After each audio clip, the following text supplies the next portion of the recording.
মাফ করে দেব। আকাশ সমান গুনাহ করেছো, তওবা করো, মাফ করে দেব। আল্লাহু আকবার। শুধু তাই নয়, আল্লাহ বলেন বান্দা যখনই তওবা করবি তোরে আমি পছন্দ করি। এত গুনাহ করার পর তুই যখন আমার সাথে তওবা করবি আমি তোরে পছন্দ করি।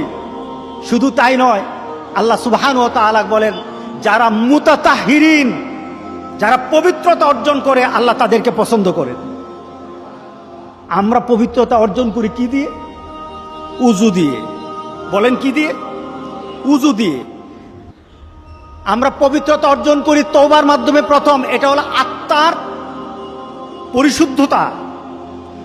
আপনার দেহকে পরিশুদ্ধ করতে হবে, আত্মাকে পরিশুদ্ধ করতে হবে।